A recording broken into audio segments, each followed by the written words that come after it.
Complete చేసి నగర సంకీర్తన కూడా చాలా అద్భుతంగా మనం కంప్లీట్ చేశాం మీ సహకారంతో. అలాగే ఈరోజు కార్యక్రమం కొంచెం వర్షం కారణంగా మనకు ప్రజలు రాలేకపోయారు. అదేవిధంగా మనకు వీలు చేసుకుని వచ్చిన వాళ్ళందరికీ పేరు పేరున ప్రతి ఒక్కరికి ధన్యవాదాలు కోరుకుంటున్నాము. అలాగే ఈ కార్యక్రమం గురించి పెద్దలు ఏ విధంగా చెప్పారు, మొదటిది కారణం ఏంటంటే నిత్యం అగ్నిహోత్ర చేయడమే. ప్రతి ఒక్కరు నిత్యం అగ్నిహోత్ర ఎందుకు చేయాలి, మన జీవనం ఎలా సాగుతుంది అనే మాటలు పెద్ద పెద్ద వాళ్ళు చాలా రకాలుగా చెప్తుంటారు. మన వేదాలు ఏదైతే ఉన్నాయో 4 వేదాలు, అధర్వణ వేదంలో ఒక శ్లోకం చెప్పబడింది. సాయం సాయం గృహ ప్రతిర్ణో అగ్ని ప్రాత ప్రాత సౌమనస్య దాత అనేది శ్లోకం చెప్పబడింది. దాని సారాంశం ఏంటంటే ఎవరైతే నాగ లేకుండా, అంటే నాగ అంటే విరామం లేకుండా ఎవరైతే నిత్యం అగ్నిహోత్ర ఆచరణ చేస్తారో వాళ్ళ దగ్గర ఇంటిల్లి పాది 12 నెలల పాటు ప్రసన్నమైన మనస్తత్వం నెలకొల్పుతుందని అధర్వణ వేదంలో చెప్పబడింది. అలాగే దీని గురించి చాలి బ్రాహ్మణ ఖండంలో అనే వేదంలో ఋగ్వేదంలో చెప్పింది. ఎలా అంటే ఈ సంసార బాధ్యత ఏదైతే ఉందో ఒక మహాసముద్రం అంత లోతైనది. ఆ మహాసముద్రం దాటడానికి ఉదయం సాయంత్రం తీర్థ స్నానాలుగా దీన్ని నడిపించడం జరుగుతుంది అనేది ఋగ్వేద వేదంలో చెప్పడం జరిగింది. అదేవిధంగా దానికి ఆచరణ చేయడం ద్వారా మనం సుఖము, శాంతి, సమృద్ధి ఈ 3 గుర్తు పెట్టుకోండి. ప్రతి ఇంట్లో సుఖము, శాంతి, సమృద్ధి ఈ రోజు లేదంటారంటే 100% మీ మనసాక్షికి తెలుసుంటది, లేదు అని చెప్పవచ్చు. ఎందుకంటే మనకు మన మనసు అనేది నిశ్చలంగా ఉంటుంది అన్నమాట. చంచలంగా పరిగెడుతూ ఉంటుంది, నిశ్చలంగా ఉండలేదు. ఒక టైం తర్వాత ఇంకోటి కోరుకుంటుంది. కాబట్టి ఈ అగ్నిహోత్ర ఆచరించడం ద్వారా మనకు ఏదైతే పంటలు పండుతున్నాయో, ఏదైతే మనం ధనం ఆశిస్తున్నామో ఇది చాలు అనే విధంగా మనకు అగ్నిహోత్రం నేర్పడం జరుగుతుంది.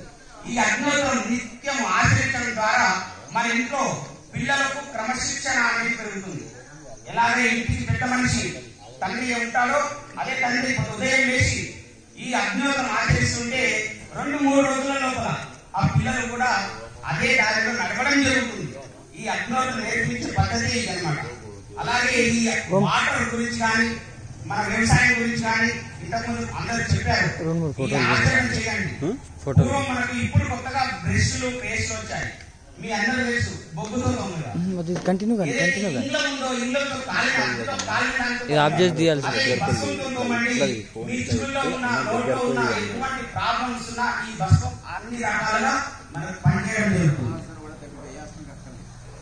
ఏదైతే మనం ఈ బస్సు ఉందో ఇది వాడడం ద్వారా మనకు అన్ని రకాలుగా ఆరోగ్యాలు జరుగుతాయి.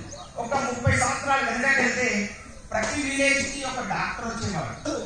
ఎవరైనా ఇంట్లో రోగిష్ఠులు ఉన్నారా, ఎవరైనా వ్యాధితో బాధపడుతున్నారా అని అడిగేవాళ్ళు. అవునా కదా, మీ అందరూ తెలుసు. కానీ ఇప్పుడు కొన్ని వేల కొద్ది హాస్పిటల్స్ మన బాడీలో ఉన్న 204 బొక్కలు ఏదైతే ఉన్నాయో బొక్కకు కూడా డాక్టర్ ఉన్నాడు. మనం లైన్లలో వెళ్ళి లక్షలు పెట్టి డాక్టర్లకు అప్పచెప్తున్నాం. మరి సింపుల్ గా మన ఇంట్లో ఉదయం 10 నిమిషాలు, సాయంత్రం 10 నిమిషాలు ఈ ఆచరణ చేస్తే నిత్యం మన ఇంట్లో డాక్టర్ ఉన్నట్టు. అలాగే ఇది నిత్యం ఆచరించడం ద్వారా ఉదయము సాయంత్రము సాక్షాత్తు అగ్ని రూపంలో పరమేశ్వరుని దర్శించుకునే అవకాశం మనకు ఈ అగ్నిహోత్ర ద్వారా దొరకడం జరుగుతుంది. కాబట్టి ప్రతి ఒక్కరు ఈ ఆచరించడానికి మీ వంతు ప్రయత్నం చేసి విశ్వ కళ్యాణం కోసం మన వంతు ప్రయత్నం చేసి దీంట్లో పాల్గొనాల్సిందిగా కోరుతున్నాను. అలాగే ఈ పంచభూతాలు ఎవరైతే మనం వాడుతున్నామో అంటే జీవి అన్న ప్రతి వ్యక్తి ఈ పంచభూతాలు వాడడం జరుగుతుంది. ఈ అగ్నిహోత్ర ద్వారా ఈ వాయు శుద్ధి జరుగుతుంది.